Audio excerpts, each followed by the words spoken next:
consent. Okay. And you're doing it on the cloud or to your device? I'm doing it on the device for now, and then I'll upload it somewhere. Perfect, thanks.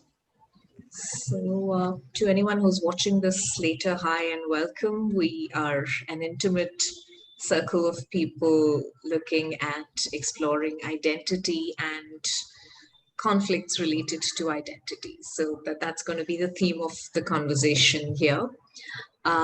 In terms of the format of the workshop, it's planned for close to 90 minutes, but it might be less or more depending upon how the conversation progresses. And because we're a small, intimate group, I'd invite us to really make this a dialogue rather than having it in the tone of a formal workshop. So please unmute and pop in with questions and comments and observations at any point in time. There is, of course, a structure that I have in mind in terms of sharing how identities evolve, what are ways in which we can work with conflicts related to identity, and also uncover some of our own biases, which are more often than not unconscious.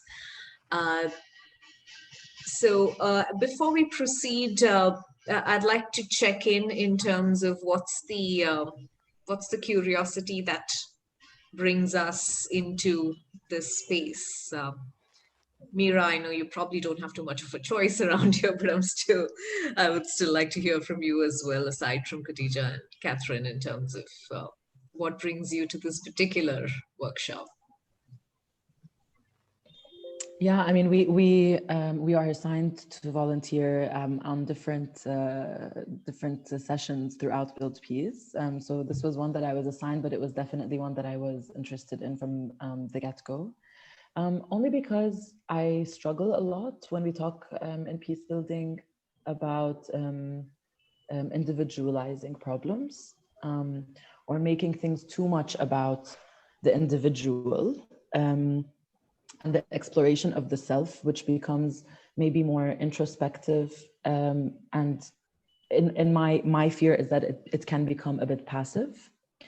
And so I've struggled to find like the link between like the value of looking inwards, but not losing a larger sense of community and connection when we talk about everything from organizing to creating, like actualizing change. So I always have this debate with colleagues at Build Up, and I feel like going into something that starts with the self might, because I haven't actually done that properly, that might, broaden my horizons a little bit and change how I see that approach. So yeah, that's why I was excited to be volunteering with you guys on this panel. Thank you, Mira. Mm-hmm. Khadija, would you like to go next?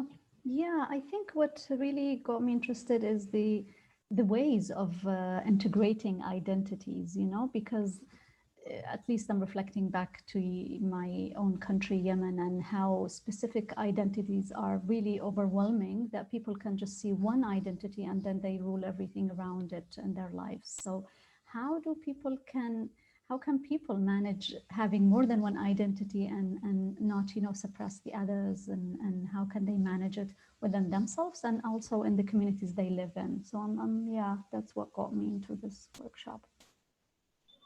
Thank you, Khadija. Catherine, would you like to bring your voice in?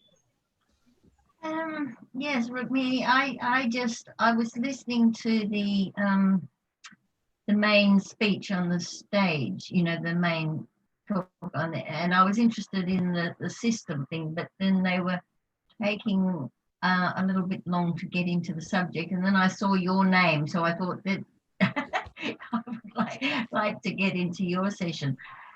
So it's just accidental, but at the same time, I wouldn't mind getting involved in this discussion about self in peace building, because it is a bit contentious. It is certainly in Rotary, when you're trying to describe what peace is and how you can be a peace builder. And I've read quite a bit on it, and it seems, you know, people, even, you know, academics are sort of saying, well, don't start with the self, because that's off-putting. You're much better to just jump into the broader aspect. It's easier to sell that idea. You know, and with the Institute for Economics and Peace, with positive peace, that to me is removed from self. It's all about, you know, at a national level. So, you know, I'm here to learn, Rukmini. Thank you, Catherine.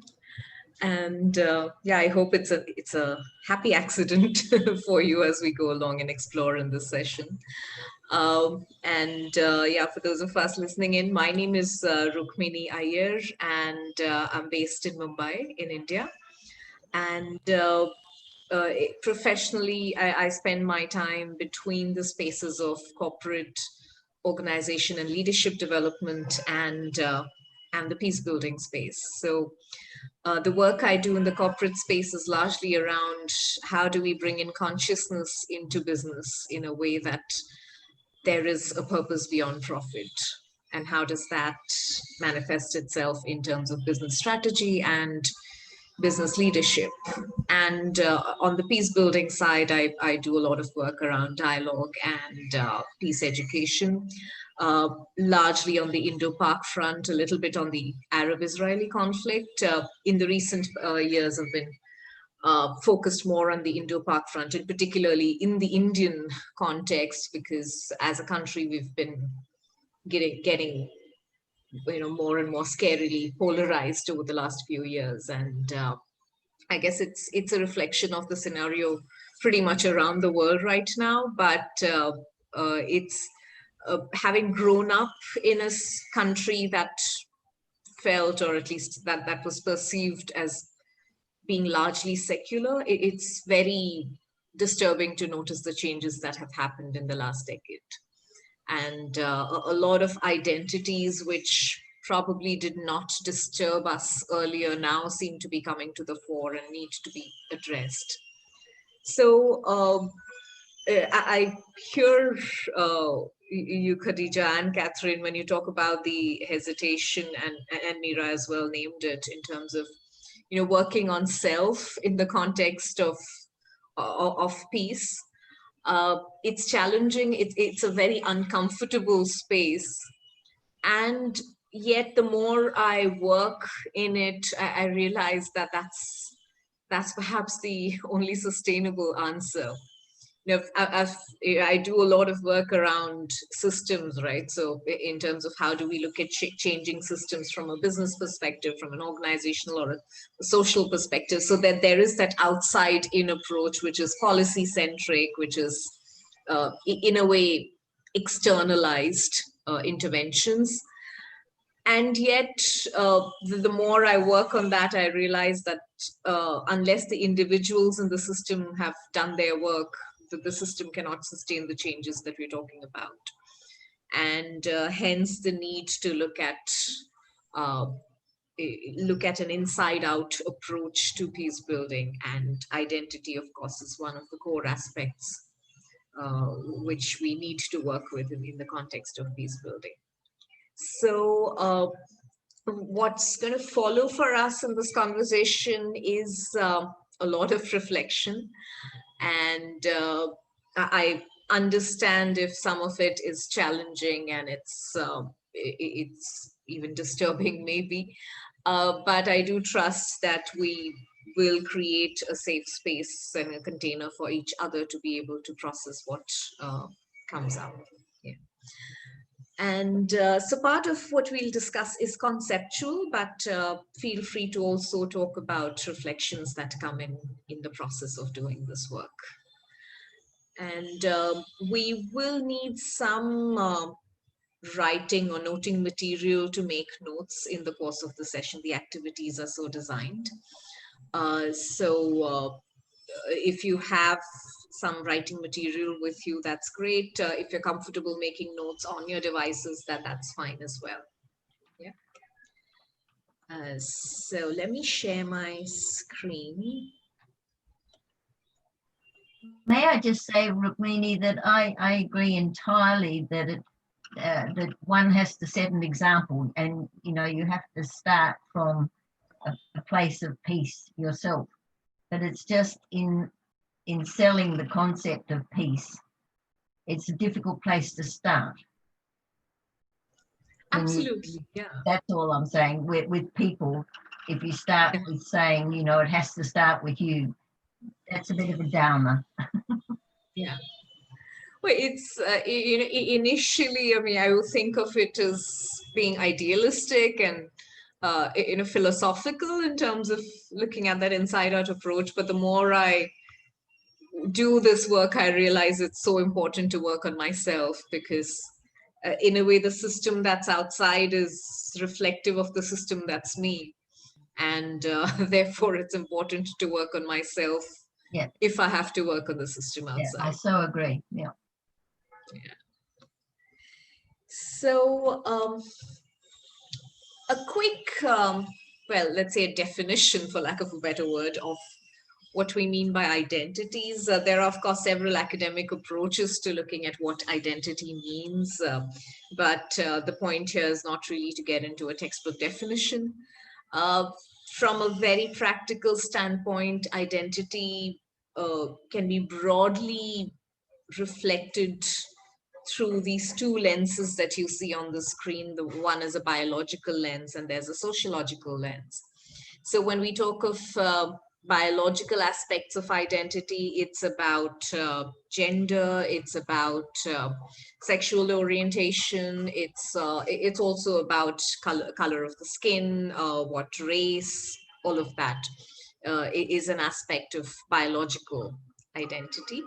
And there's a sociological aspect to identity, which is around privilege, the economics of it. It's also about one's political identity, community that one belongs to, religion or ethnic group that one might belong to, and that has an impact on oneself. So identities,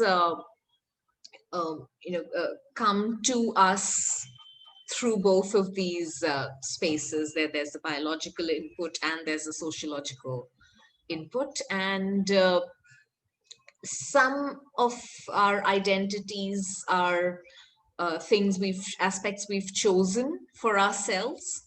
And there are a lot of aspects of our identity that we don't quite choose. We happen to be either born into them or bred into them. And sometimes as we go along in life, we tend to drop a few of those things. Sometimes, much as we wish, we cannot drop them because there are external variables at play.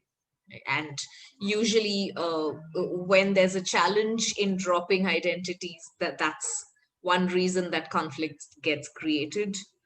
Another reason why conflict and violence around identities occurs is when we are forced to drop an identity against our wish. So that's a very simplistic way of defining what we're working with. Let's do this exercise for ourselves. And like I said, you might want to go to maybe a paper and pen or a document, as you will, and think about a few aspects of identity, maybe 7, 8, 10, as many as you can name. What are different identities that you hold right now? For example, the identities I hold right now are I'm a woman, right? So that there's a gender element there. I identify as Indian, right? Which is a sociological aspect of identity. I work in a certain profession, so there's a professional identity of being a peace builder, among other things. I'm a daughter, again, a social identity. I'm brown. I'm educated, right? So that's another aspect of identity. I I would think of myself as being fairly privileged in the context that I live in.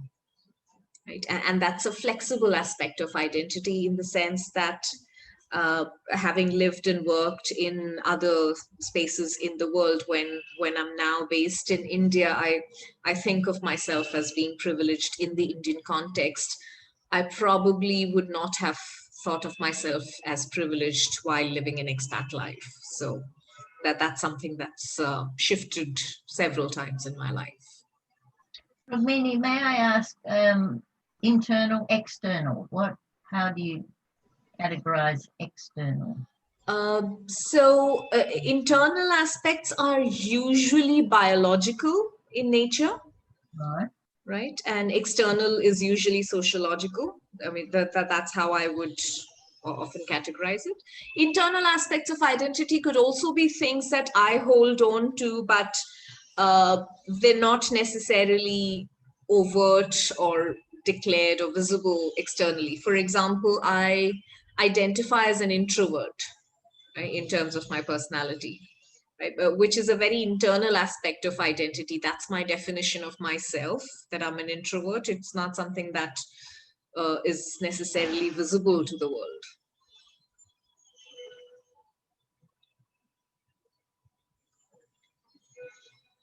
So let me know once you've named, I've got a thumbs up from Mira, maybe let me know once you've named at least a few aspects of identity for yourself. I'm really grappling with internal, so I'll just be a minute.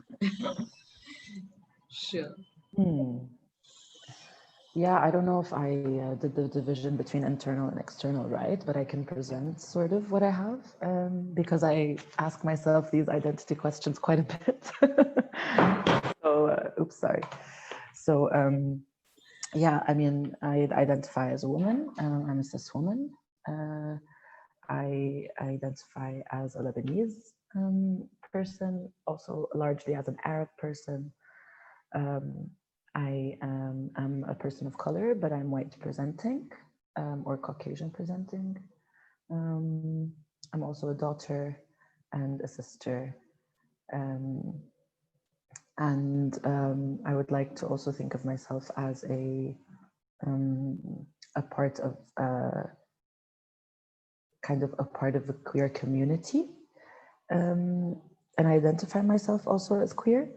So that's also, for me, it becomes difficult when I talk about that aspect to differentiate more between internal and external, between what was kind of decided for me biologically or assigned at my birth versus the things that I have learned. And so while woman, for example, is something that you would see as maybe in essence biological, for me, it's actually much more of a sociological external identity that I've really had to learn or that was taught to me somehow and that I was socialized into. Is that a good cluster to start with of intersections? Yes, absolutely, Mira. And thanks for sharing. It's you've got a good mix of internal and external identities there. And I'm glad you also brought up aspects of identity which may not necessarily be easy to deal with. Right. Sometimes the struggle is within self, sometimes the struggle is from outside. Exactly. For example, in my case, one of the identities that I very grudgingly hold is that of being what's called a Brahmin, which constitutes an upper caste in India. And I really wish I could drop that. I don't want it, but it's right in my name. My last name gives away the caste, and that aspect of my identity brings me a lot of shame and a lot of guilt. Guilt that's not personal in the sense I don't think I've consciously perpetrated violence against someone that's from a so-called lower caste, but then there's so much attributed to my caste that it doesn't feel good. Yeah, and it's similar here too. I mean, from someone's family name, you can tell it's not one of the parts of my identity that I would say upfront, like you were just saying. It's not something that I necessarily identify with. But in Lebanon, from your family name, sometimes from your first name, you can tell more about where the person is from in the country, what is their sect, are they from a rural village, are they from Beirut? Even the big family names are really well known. Of course, it's different than a caste system, but it's similar in terms of how clanistic it is. So yeah, I also struggle with bringing those to the forefront as something that I actually identify with versus something that's just by default kind of a part of my identity. Yeah. Thank you, Mira.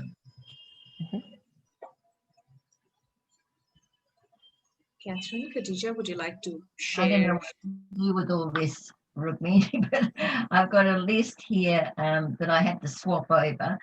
But things like woman, older woman, wife, mother, Australian, white, privileged, dog lover. I'm learning, this is something that I'm learning as allyship. I don't consider I'm a good ally yet, but I'm trying hard to be.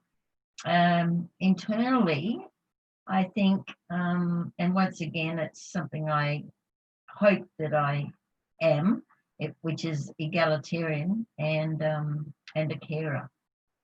But once again, it's, you know, it's an ongoing thing. I don't necessarily identify that as those sort of people on a constant basis, if you know what I mean. Yeah. Thank you, Catherine. Okay. My list, I think, I don't know if it's correct the way I did it, but I got more items on the internal side of the screen. I put woman and I put age in the internal, in that I'm, I don't know, middle age person, and I am a big sister, one of the big sisters. So I always identified myself as the carer for the younger ones.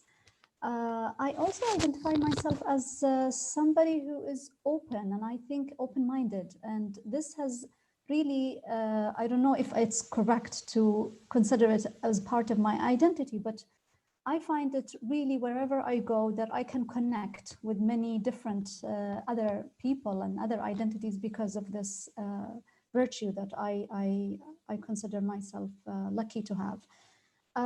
Brown, and that's the internal list. And the external one, yeah, Yemeni is comes in the top of the list, and then Arab, and highly educated, and as you said, privileged. From where I come, where a country where women do not get so many opportunities in terms of education and traveling and open life, I consider myself privileged.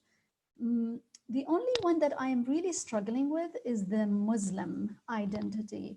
I am a Muslim and I'm happy to be a Muslim, but I don't consider it something that I want to that is so important that I want to present it. I find it very, very internal. So I don't know if that's considered external or internal, because I find it very private for me, and it's nothing to do with the outside world. Another lens to look at it, Khadija, is think of it as inherited identity and adopted identities, right? And sometimes we don't quite want all of our inherited identities, and yet it's constantly slapped on to us by people around us. And sometimes the systems around us reinforce aspects of identity that we don't want. In this particular example, it's not something I don't want or I want. I'm happy to have it, but it's not something that I would like people to categorize me with, especially living in the West, you know, that if you're this color, then you are this side. And for me, no, there are other identities that I'd like to be identified with. Yeah. And so the struggle that you're talking about, and also the violence in it, is about what I think should be an internal aspect of identity, that my religion is private and it's mine, and whether I practice or not is no one else's business. right? I'd like for it to be internal, but the system makes it Exactly. external Yeah. sometimes. And there are assumptions made around that aspect of identity, which I may completely not resonate with. Yeah, true. And so when if you look at let's say a thought experiment right now, each of us have listed maybe at least 7 or 8 aspects of identity. If we have to whittle it down and you were told that you could retain only 3 of those, which ones would you let go? And how willingly would you let go, or not willingly? I can say I'm willing to let go of being Arab or being Muslim or of being, the age thing, the color. I would. Yeah. Okay. And is it okay to let go of the others? Of the. Is it okay to let go of the others? Is that easy emotionally? Yeah, like for me, I would find it very difficult to let go of my identity as an open-minded person. I would struggle with that one. I would struggle to let go of my role as a big sister. I'd really identify, even if my younger siblings have grown up and they're, adults, but I still identify as. Yeah. So these two I find are very important to me. Yeah. Thank you for sharing. Yeah, thank you for that, Khadija. I think for me, it's also quite easy to say I want to get rid of my inherited of almost anything I've inherited, just because I think that even the aspects of those that I like, I will be able hopefully to adopt in some way through other avenues, or kind of from scratch on my own. I don't like the idea that certain things were just kind of I mean, when I studied sociology, they were called primordial. So like, the affiliations that we can't help, sort of. And a very few of those I would like to keep. Even being Lebanese is not something that I would necessarily identify with as a nationalistic or patriotic sort of identity. And I would identify a lot more, for example, with an Arab identity. And it's weird because the Lebanese one is something that I've definitely inherited versus the Arab one, which I feel I have adopted more as a mindset and as a paradigm. So that's just one example. Yeah. Thank you, Mira. Catherine, any thoughts? Yes, thinking very hard here. I think the one thing I would really hesitate to disown is motherhood, being a mother. The rest, if there's a debate about whether we categorize genders as we do now, woman, man, all the rest of it, I'm not so hung up on that I would want to hang on to the identity of a woman. And I certainly don't care about older woman. That is a bit annoying. So, and an Australian, I'm not at all nationalistic, and for me, that's conflicted worrying about what is an Australian. And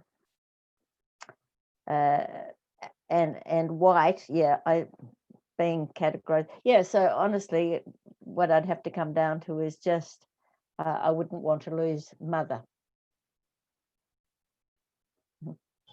Wow. Thank you, Catherine. And while we did this as a thought experiment, it's also important to reflect upon how there are spaces in and around us which make us give up or disown some aspects of our identity just for us to be able to survive. For example, there are spaces in the world where I cannot let's say, express my religious identity freely because it's a matter of security, right? So I don't want to be identified by my religion because it could be physically dangerous for me.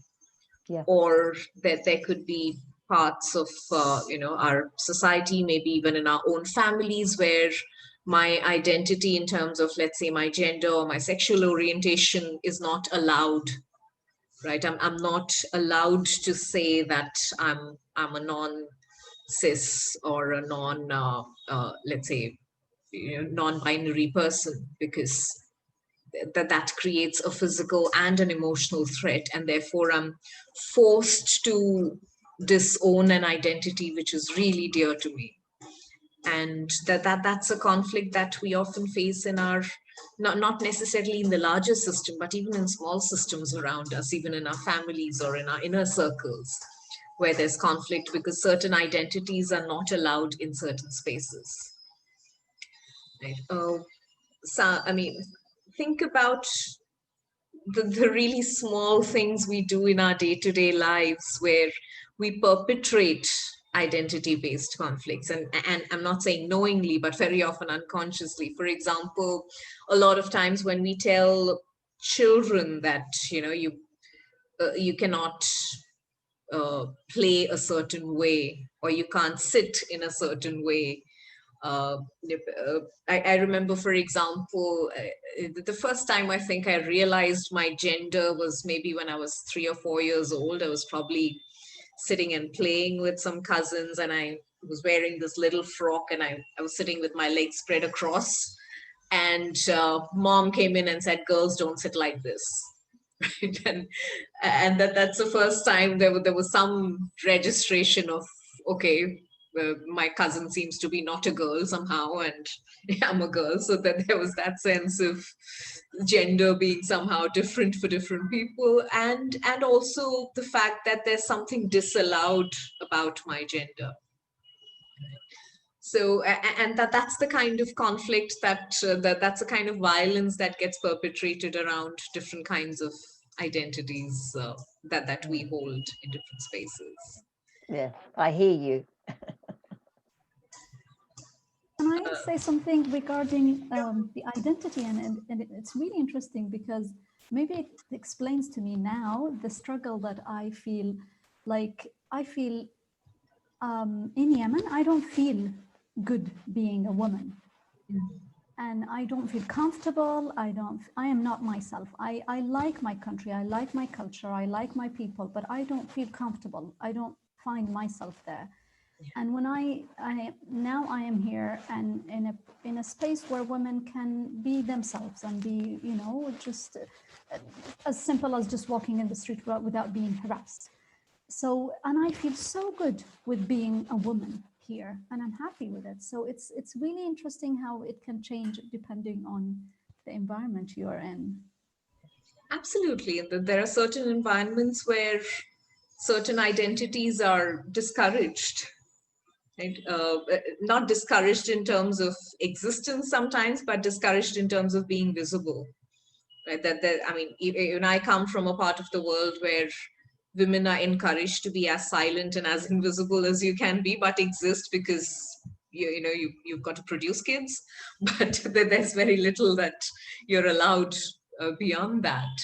So, yeah, there are ways in which identities are held or not held in certain spaces, which are very unconscious, but which are also very psychologically violent. What I think is important for us, particularly given that all of us are related to the peace building space one way or the other, is that how do we be conscious of not being the perpetrator around identities? And it could be, sometimes the contexts are really innocuous. For example, when we tell there are workspaces where people are, for example, encouraged to be ambitious. You've got to go for that next position in the hierarchy. You've got to be ambitious. You've got to get that additional degree, or you've got to top your class in school. And right, there's a certain that there's a promotion of the identity of the achiever, of the person that's ambitious, and a person that says, you know what, I want to chill and relax and not necessarily grow vertically in an organization or not necessarily be at the top of my class. They're not really allowed, right? So often they're labeled as being non-performers in a workspace, that they're labeled as being not so bright kids at school, and that impacts their psyche in really deep ways. What they carry back from those spaces, whether it's workspaces or schools or homes at times, is that there's a part of me that's not welcome here. And it's these, the way we play with identities and allow or disallow identities in these smaller spaces, which is our family and friends and schools and communities. The aggregation of this reflects in socio-political identities and what happens in terms of violence there. So when we're talking about working with identities from an inside out perspective, it's about looking at what is it that I allow, what is it that I don't allow within myself and outside of myself, and how does that contribute to systemic conflicts around me. Seems sometimes far-fetched, it's challenging to at times make that connection, but if we dig deep enough, that there's always the system in me and there's me in the system, and that there's always a reflection there. Yeah, can I just say, like, I really see that, and I really see this binary that you were talking about as well, about how people are always kind of pigeonholed according to personality traits that are supposed to affect how they perform later. And it's, for me, and this comes to the core that what I was saying before, the individualizing versus looking at things systematically, because I'm not, me being even an introvert or an extrovert, or being someone who's ambitious and sees my productivity as something that determines my value. All of these things are also systematic. They're not going to be something that's intrinsic to me as a person in their essence to begin with. So I guess, yeah, that's why I've always seen it as, no, let's look at how the system is affecting those things within me first, and then try to navigate those they are also inherited in a way. So try to navigate those inherited traits in a way that makes me feel like I have ownership of them within the system. Yeah, that's been a struggle for sure. Yeah, a lot of these beliefs around identities are inherited, and it's conditioning that's very unconscious, and a lot of our work is around making it conscious and then making a choice around it. Mm-hmm. Yes, I think, looking with my mother hat on, and I can also look back at my own childhood and the expectations of my parents on me and my siblings. But that's where, when I identify as being privileged, I think that's what I mean. I've been very privileged in my upbringing, and that what I've tried to hand on to my children, to allow them to do what they want to do. And I'm now dealing with grandchildren with the same sort of optics, just watching what they are naturally going towards. And I was a teacher, so I restrained that side of myself from just, getting involved. I got an email from my 17-year-old granddaughter yesterday to say that she's now deciding what she wants to do in the future is to work for the United Nations. She wants to work on, being involved with projects and things. And so I'm delighted with that. But, I didn't even know really that she had any knowledge of what I do. So it was really thrilling to me. Yeah, thank you, Catherine. So yeah, that each of these are aspects that we, that bring in layers and layers of information, the more we deepen into it. And I would encourage us to think about what are identities that we allow for ourselves, and also what are identities that we allow for people around us, our co-workers, our family members, our friends. What are things that we appreciate, and what are things that we maybe not negate, but do not respond to. That's another form of, a very subtle form of negation of identity. Okay, let's deepen this a little bit with another quick exercise. So what we're going to work with is sort of a table like this. It's about 10 by 10-ish, yeah, 10 by 10 kind of a table. And you can, like earlier, you can do it on a document on a device or write it down, whichever way works for you. And the point of this exercise is to look at how does our identity play out in terms of our preferences, socially, professionally, and so on. Okay, so on the table, the first on the first column, note down names of let's say 7 or 8 people that you absolutely trust, right? I mean, people that you could go to for any sort of help, people that you trust with your lives, maybe. Yeah. Of course, you don't need to share any of these names, so that's confidential. But yeah, note down the names of maybe at least 7 or 8 people, if not more, for us to get a sense of the pattern that emerges here. So I'll give us a few seconds to identify those names.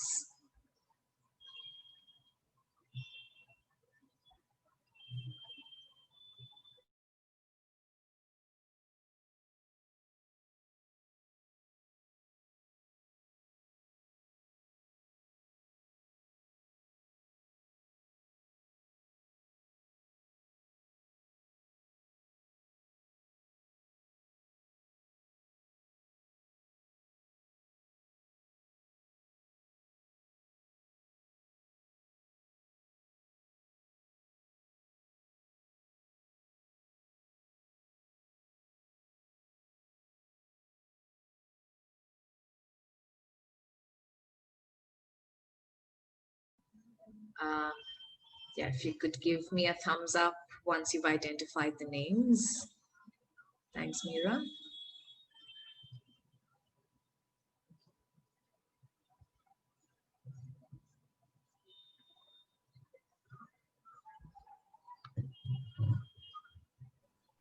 Khadija looks done. Catherine.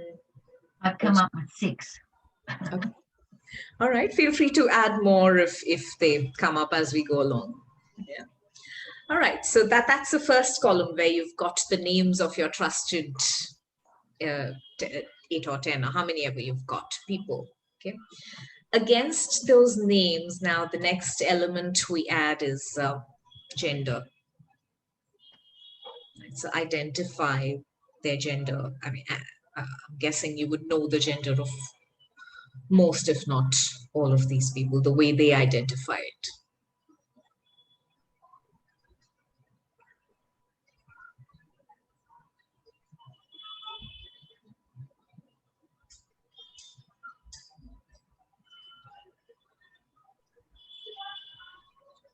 Right. The third column, let's look at, if not the exact age, at least the age range. For some of these people, you might know the specific age, but otherwise just guess the approximate age that they belong to.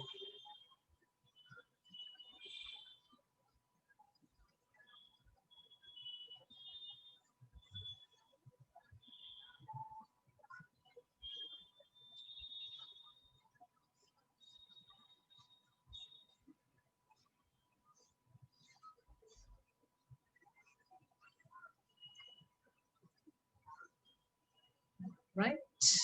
The next column, their ethnicity and religion, if you know what religion they practice, if they do.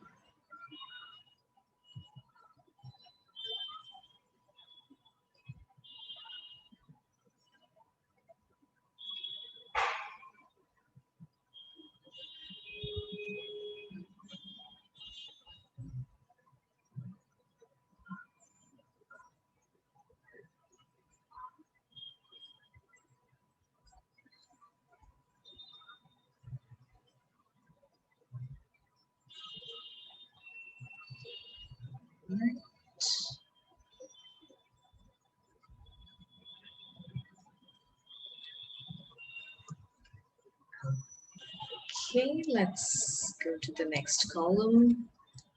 Education. You may not know the specific degrees, but if you have an idea of whether they've completed high school or a bachelor's degree or a master's or more, just name that, the level of education.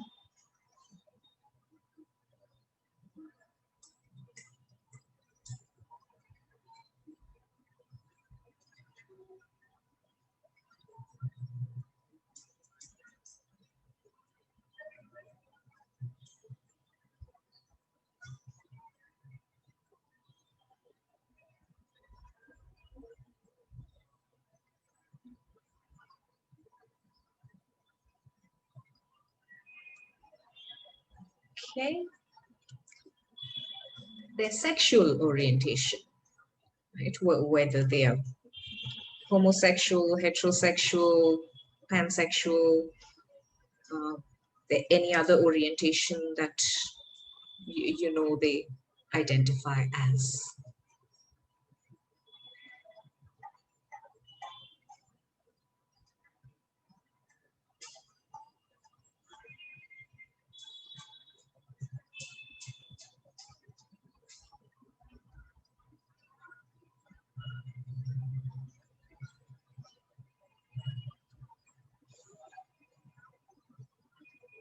Okay.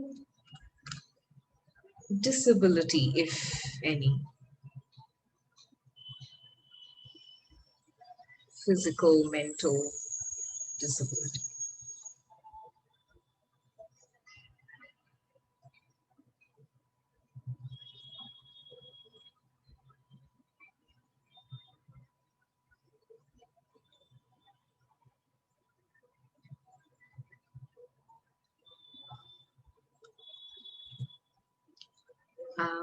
What do you think, or how do you perceive their communication style? A simple way of describing this would be, would you think of them as introverted or extroverted? Another way of classifying it would be, do you think they're passive or aggressive or assertive? That's another way you could describe this.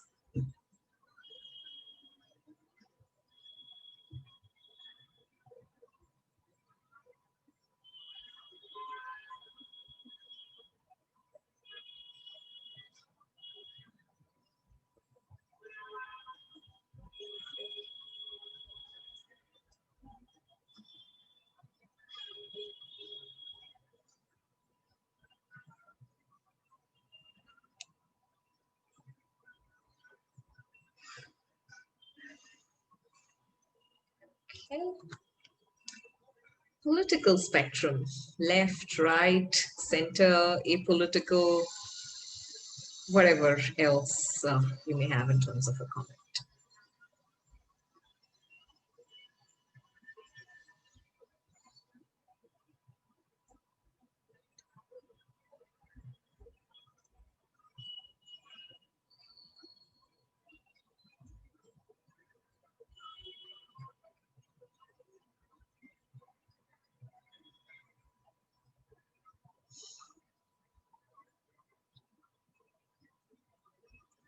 And the last one, what's their professional background in terms of, are they in business? Are they employed? Are they, any other specific comments around profession? Or are they a homemaker maybe?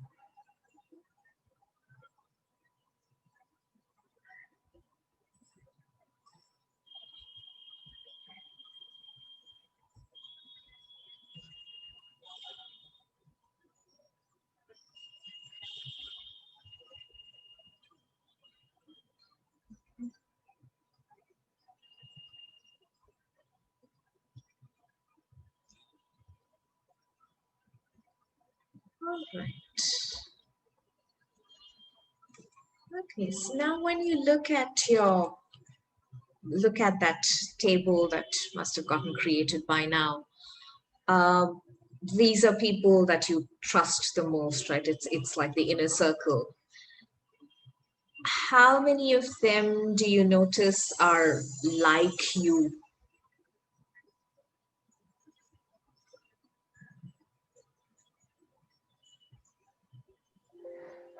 In my case, literally almost all of them are super similar, except my mom. Okay. Even political spectrum wise, communication style varies, but I mean, that's not, that's not a huge deal really. It's not a big variance. And the age range too, all within like the same kind of 5-year range. And then religious and ethnic as well is all pretty uniform. And the only like anomalic one is my mom across all of them. It's pretty crazy actually. Thanks, Mira. Khadija, Catherine, do you want to share? I think it's quite interesting because in my case we're very different. Most of them, well, it's a range of group. There are those who are really much older than me. Some of them are my age, some are much younger. And in terms of ethnicity, they are, and religion, there are the more than 5 different. There are the Muslim, the Christian, the Jewish, so there. Yeah, it's quite interesting to see how different we are, but we are similar in only one thing, which is our I think is our political orientation, which is we're not really very political, but we are really focused on social aspects that really concerns people, communities, much more than the political high agendas. And I think that what connects me with all of them. Thanks, Khadija. Catherine? Well, mine looks very conservative because they're all family, husband, son, daughters. I've got one friend, but I took you seriously in saying, who would you trust your life to? And although I have had lots of friends over the years, and I still think I do have, I've also been disappointed a lot in trusting people, and I've often come to the feeling that I've trusted too much, and then been disappointed. So they're all family members really, but I know that I can trust them entirely. Yeah, I hear you, Catherine. Thanks for sharing that candidly. So if we think about this, right, what garners trust for us? And therefore, what identities do we allow and cherish around us? And in doing that, what do we disallow? What do we unintentionally mistrust?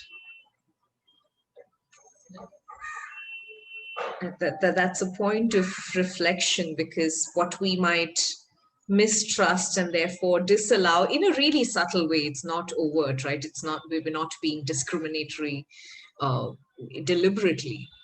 But when people who are not like the ones on your list turn up in your life and want to have a dialogue, let's say, what happens in the process? How do you enter that dialogue?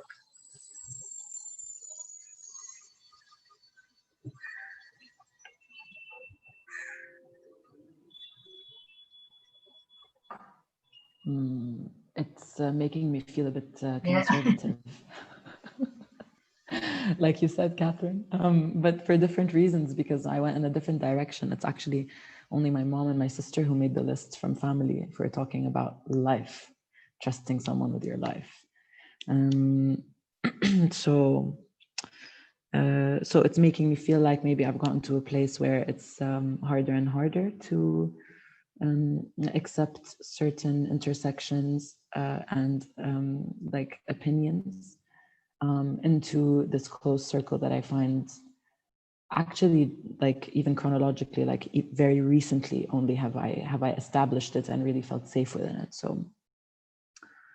So I think it makes sense because I have been quite, if you'd like, targeted with how I've built that circle or my trusted 10. Yeah, but also I'm aware of how many sort of maybe boundaries and walls I might put up to people who don't fall within that, just because now it's become sort of the template of the person that I would prefer to have around in this way. So yeah. Thank you, Miran. I know it's not an easy reflection, No. so thank you for sharing that. Yeah, thanks.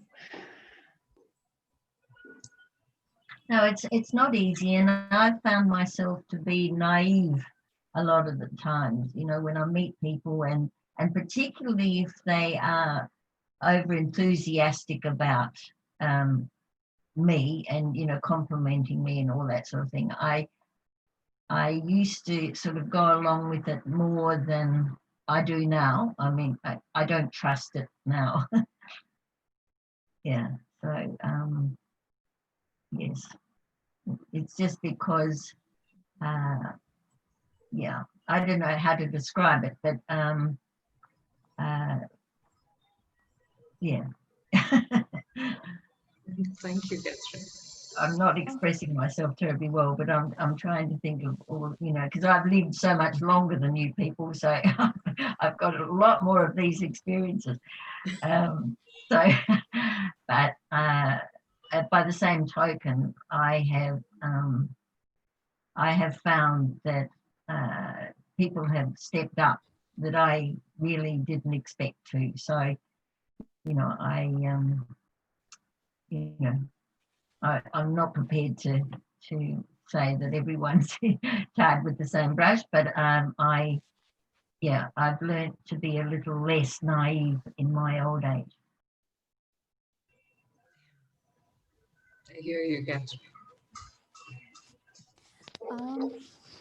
As for me, I'm a little bit surprised, and I'm questioning that, for example, that all the people that I listed have high level of education, and this makes me think, am I being unconsciously discriminating people who are not educated? I don't know. And also in terms of age, it tends to be that most of my the people in the list are above, I mean, almost 60 and above, which is quite, I mean, it is a big difference between my age and them. So maybe I am also discriminating. I respect people who are older because I feel they're more experienced and I can talk to them. So I don't know. There are things that are now I'm thinking, oh, this is interesting. Why I'm not going for, you know, younger people that I can trust. I don't know. Yeah, and in fact, the more you reflect on it, that there are layers of preferences that open up there, right? Yeah. It's in terms of what is it that we consider a resource around us? Who do we consider the other? And you know, how do those so-called others in our environment feel around us? And also, I want to name what Catherine spoke about in terms of a lot of times our preferences evolve over time because we've been hurt.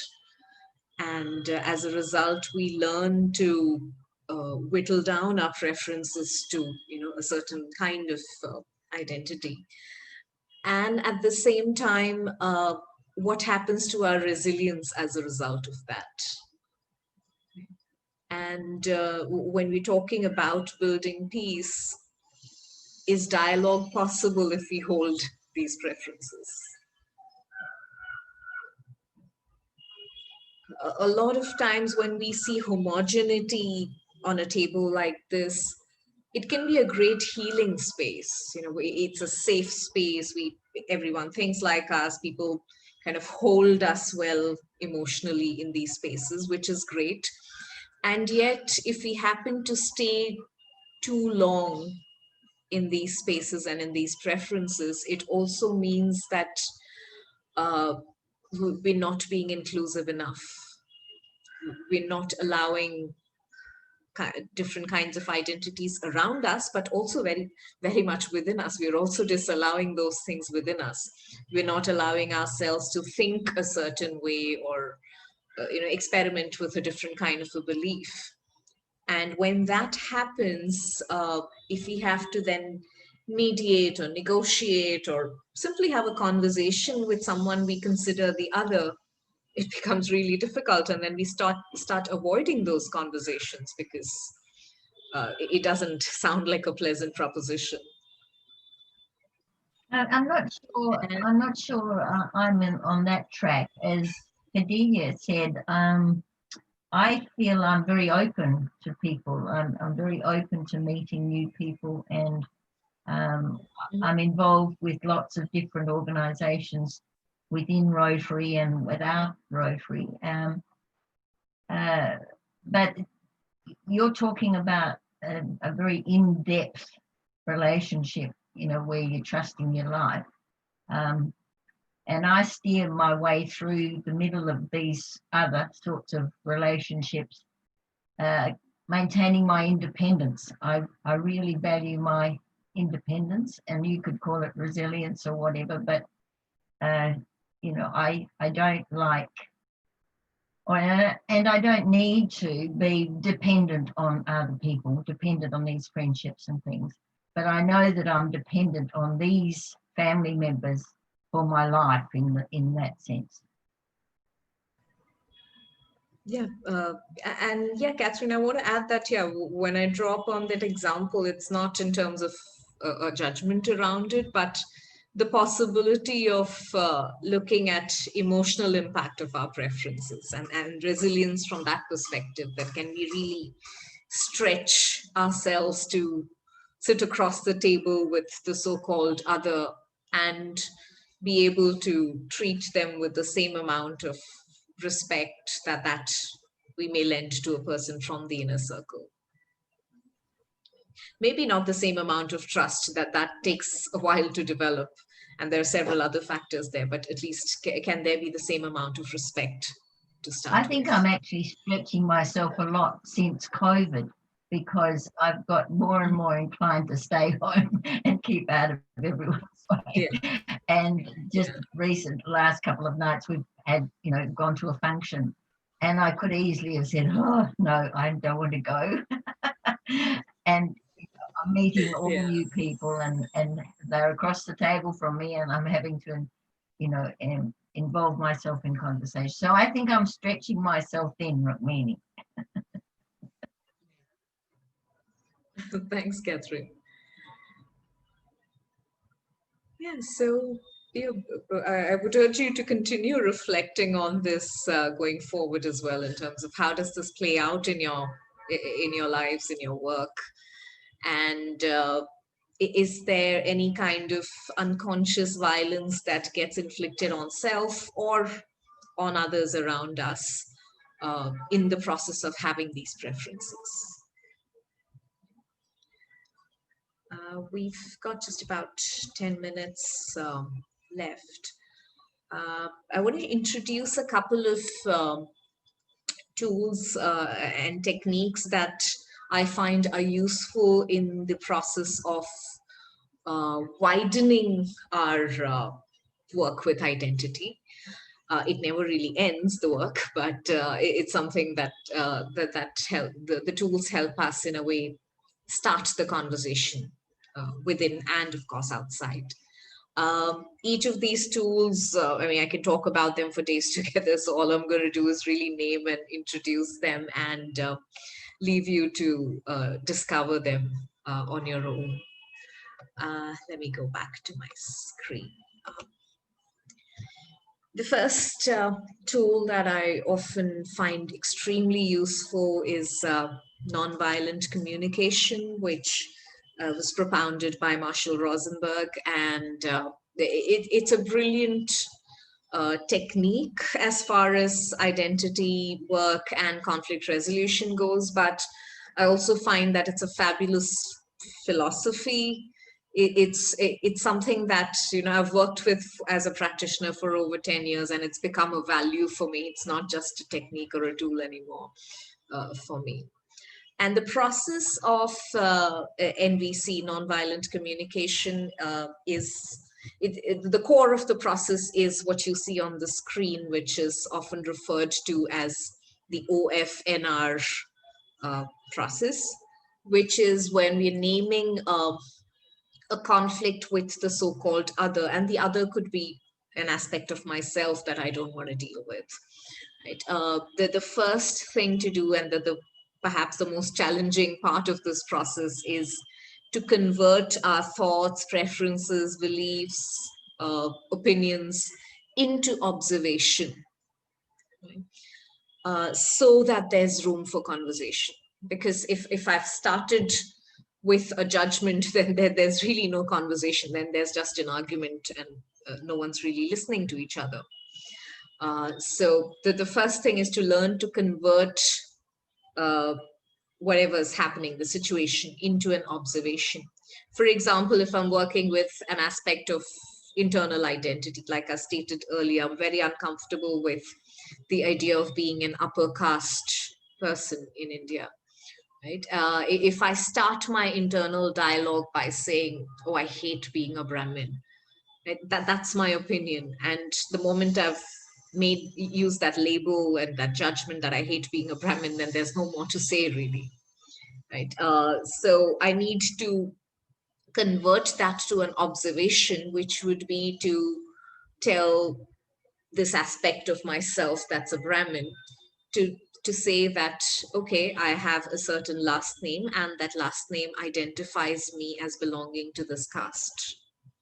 Right? I've neutralized the charge there. I'm not talking of I hate it, but I'm saying here's a fact, right? And it's a fact that cannot be refuted. It is what it is, right? So the first thing is to convert our opinions or judgments into observation, whether it's an inner dialogue or an external dialogue. And then go on to name feelings. So if I'm talking to a part of myself, then to say that, okay, so my last name identifies me as such, and that makes me feel, in my case, sad. Sad because I don't quite see the point of having an upper and a lower caste. So that makes me feel sad.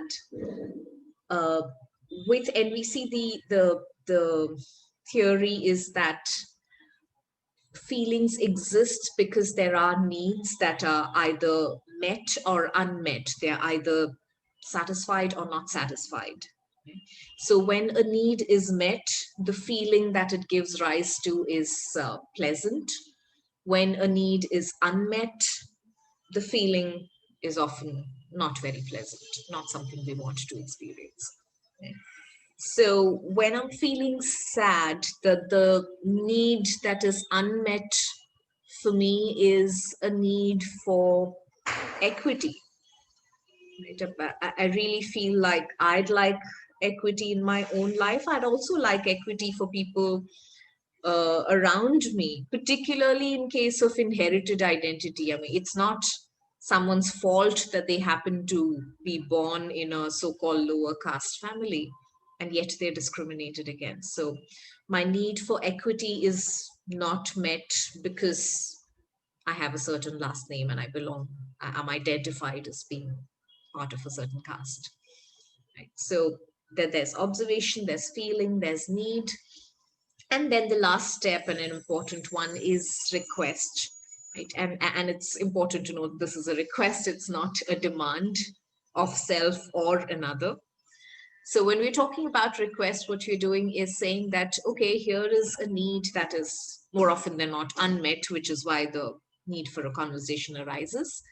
To say that, okay, so in my case, my need for equity, fairness is not met. What can I request of myself? Can I request of myself to use the privilege that comes with my being so-called upper caste, to start talking about it openly. Maybe a person belonging to a lower caste does not have the social safety to be able to talk about it. Can I use my privilege to do something about it? So that's a request that I can make of myself. Similarly, the same process can be followed with another person that you're talking to. But the first thing to do is to convert the preferences, opinions, blame, judgment, all of that needs to be first converted into an observation. And then you go through the rest of the process in a way that the other identity feels safe enough to be in the conversation. Resolution might take several rounds of conversation, but at least there's safety for them to be able to, just as you do it, for them to also be able to name their feelings, their needs, for them to listen to your requests, and for them to make requests of you. Right? So the whole idea is to create a process of safety for any identity that you're in conversation with. Another tool that I'd like for us to explore further is Richard Schwartz's work, which is around internal family systems. Again, it's a very deep body of work. All I'm doing is just naming it and introducing it here. Schwartz talks about the fact that all of us from a psychic perspective, each of us has a core, what he names as self, right? And that self is purely human, that there's no other identity attached to that self. When a baby is born, all that it has is a sense of self, right? The baby knows it has a body, the body has needs, the baby knows how to cry and make sure that those needs are fulfilled, right? That's a sense of self. And that remains intact as long as we live. But as we get conditioned and grow older, the self also tends to become more and more invisible because other layers of identity start surrounding it. So by the time a baby grows to be maybe a 3 or 4 year old child, we've already slapped on identity in terms of telling the child you're a boy or a girl, and you belong in this family or this country or this religion. This is what you can wear. This is how you speak. So there are layers of those identities we've already started slapping onto that child. And as the child grows further up into an adult, a lot of that self, which is the core human identity, is forgotten.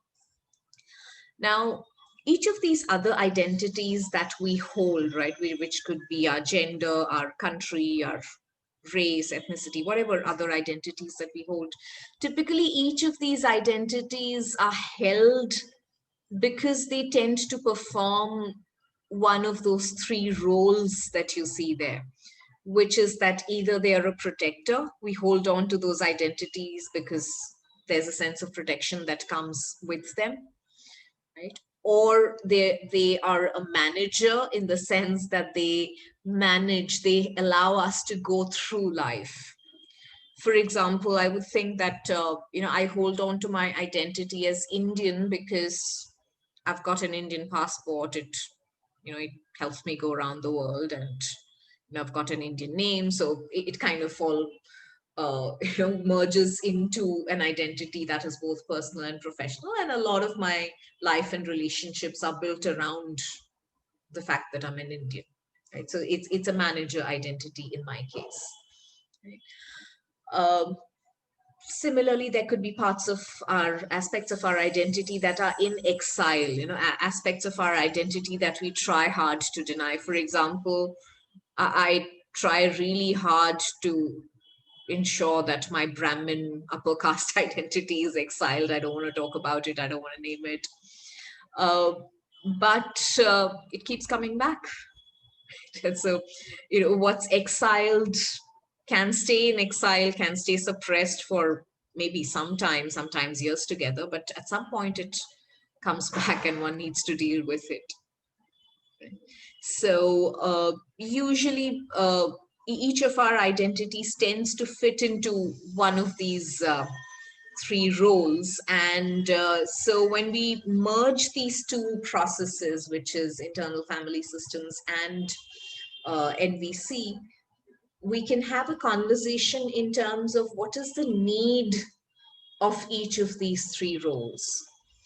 For example, what's the need that holding on to a protector identity fulfills for me? What's the need that an exile identity fulfills for me? And so on. And then there's more room for conversation as we speak to the needs and don't speak to these identities as being the other or being something that I want to reject. So that's one approach to working with identities, which is a combination of these two these two approaches. And so here's a dialogue process, which actually I can put up on chat, or if you like, I can send across the deck to you for reference, and you can practice this dialogue either within. You can do an inner dialogue with, different aspects of identity. If you're doing an inner dialogue, for example, if you're doing a dialogue between the woman that is you and the professional that is you, you may want to do it in a way that's visual. So maybe organize two chairs for those two identities, and you sit on one chair and talk as that identity, talk as a woman, for example. And then when you want to listen to the other perspective, you move your chair and go to the other chair and talk from that identity. And then you can use the needs and values, the NVC process, in the course of this dialogue. Of course, if you're doing the same process with another person, of course, it's much easier because you've got someone to reflect what you're saying. So this is something I'd love for you to practice, and perhaps hear from you once you've practiced, in terms of how this works for you. Are there challenges, or what emerges for you in terms of conflict related to identity as you work through this process? So yeah, that's what I have to share. I think we are a little past time. Sorry about that. Feel free to stay connected. As I said, I'd love to hear from you in terms of how all of this lands and works for you. And if you'd like a copy of the deck, you can leave your email ID on the chat, and I'll send it across to you.